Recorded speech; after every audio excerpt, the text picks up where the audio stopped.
이직 후 3일 만에 일어난 비상 상황. 나는 임신이었다. 심지어 이미 6주.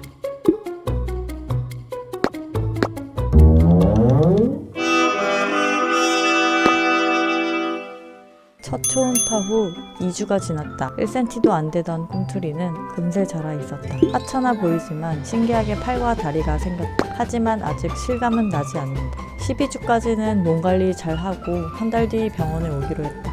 각종 행사와 현장 지원 업무가 많았던 한데 이직 전 열심히 만들었던 콘텐츠들도 오픈했다. 그리고 한 달 후 5.38cm로 폭풍 성장해버린 아기. 사람 모양을 갖췄고 제법 움직임이 보이기 시작했다. 처음으로 입체 초음파도 봤다. 정말 많이 움직이는 아이 같다. 확실히 움직임이 많고 다양해졌다. 이목구비도 보였다. 오늘은 입체 초음파로 아기 얼굴 보는 날. 제법 배가 나오기 시작했다. 생각보다 배가 점점 더 많이 나와서 놀랬다. 저녁엔 움직임이 꽤나 느껴졌다. 활발한 아기 텐션에 맞추기 위해 나도 오빠랑 정말 열심히 돌아다녔다. 그리고 입원전 마지막 만찬을 먹으러 갔다. 드디어 입원의 날이 다가왔다. 출산 가방 챙겨서 오후 5시쯤 병원으로 왔고 곧장 입원실로 향해서 환복을 했는데 너무 빨리 진행돼서 과정을 남길 시간도 없었다. 그리고 냅다 바로 시작된 출산. 예정일로부터 이미 3일이 지난 상태였고 진행이 거의 되지 않은 상태였다. 유두분만을 시작하기로 했는데 이때부터 9시간이나 걸릴 줄은 상상도 못했다. 자궁문은 거의 다 열렸는데 아기가 안 내려와서 긴급 제왕수술로 변경되었다. 과연 어떻게 나았을지.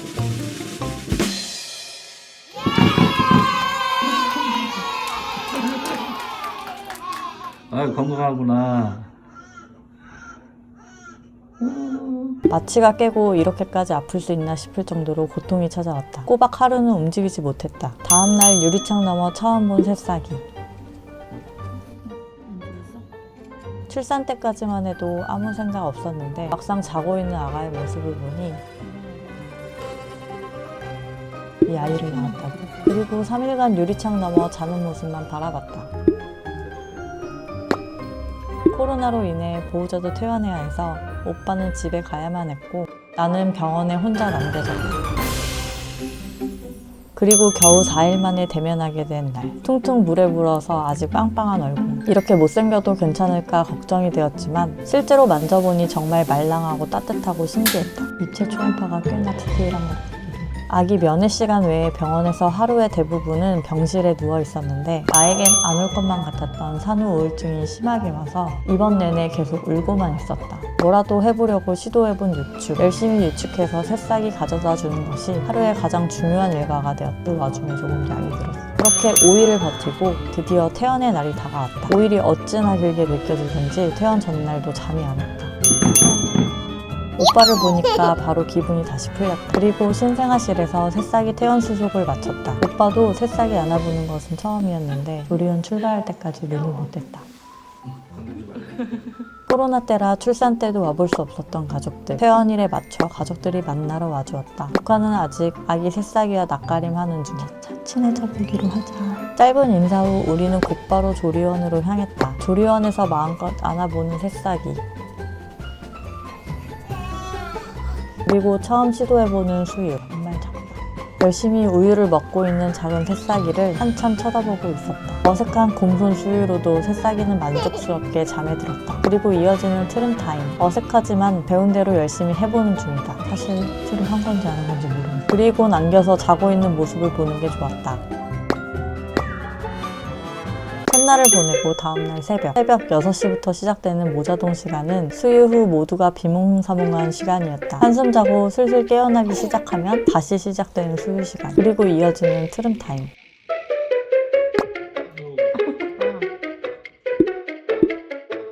초음파에서 보던 발, 초음파에서 보던 손. 움직이는 손가락이 너무나 신기했다.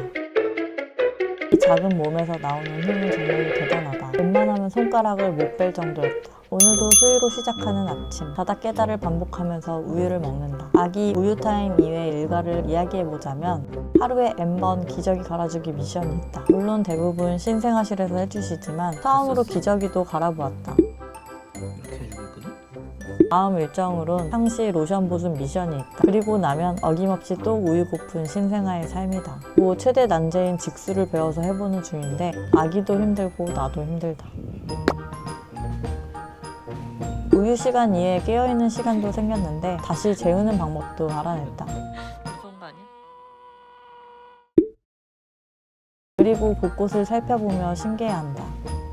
한편 처음 배정받은 방이 조금 답답하게 느껴져서 더 높은 층으로 방을 올렸다. 사실 병원에 이어 조리원 생활도 조금 답답하게 느껴졌는데 그냥 집에 가고 싶은 생각이 많이 들었다. 코로나라 외출도 되지 않는 것이 생각보다 너무나 힘들었다. 오빠도 열심히 배우고 함께 해주었지만 그 외의 시간엔 답답하게 갇혀있는 오빠도 걱정돼서 먼저 집에 가서 정리해두기로 했다. 그래서 오늘은 목욕 배우는 날. 조물조물해서 등 목 쪽에 땀이 많이 나요.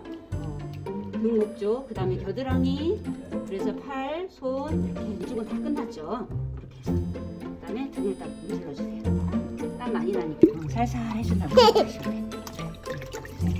열심히 대답하며 자신감을 채워본다. 목욕하면서 위가 흔들렸거든요. 그러니까 목욕하고 세상 억울한 표정이다. 엄마 아빠는 이제 목욕하면서 힘들지만 이게 힘들어도 힘들고 씻고 나서 함께 방으로 돌아왔다. 심기가 불편해 보인다. 얼굴 로션을 발라주면서 마사지로 풀어주기로 한다. 오빠 손과 비교되는 작은 새싹의 얼굴.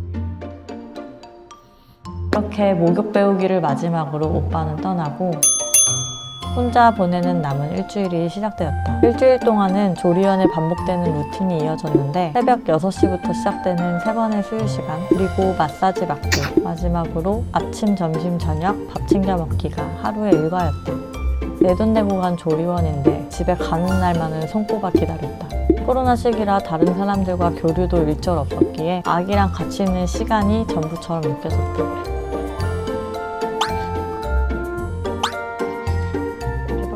그리고 퇴소일이 다가왔다. 조리원 퇴소를 앞두고 조리원에서 진행하는 촬영이 있었다. 이게 맞나? 싶을 정도로 거대하고 못생긴 작가님들이 굉장히 열심히 찍어주셨는데 사실 생각보다 어울리지 않았던 촬영. 그래서 추가 촬영 없이 사진의 기록은 요것만 남았다. 그렇게 열심히 하루하루를 보내다 보니 드디어 집에 가는 날이 다가왔다.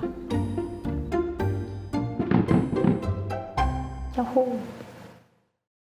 둘이 집을 나섰다가 셋이서 그것도 3주 만에 집에 도착하니 뭔가 처음부터 다시 시작하는 결혼생활 느낌이다. 물론 초고난이도 미션이 함께하지만 일단 집에 오니 기분도 좋고 마음도 안정되었다.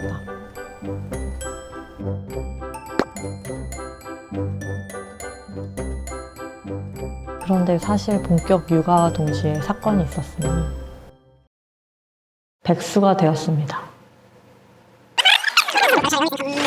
출산 예정일 3주 전 육아 휴직계를 쓰고 있던 중 회사의 분위기가 심상치 않았다. 여러 가지로 좋지 않았던 시장 상황으로 인해 우리 사업부를 정리하게 된 것. 돈 나갈 거 이제 투성인데.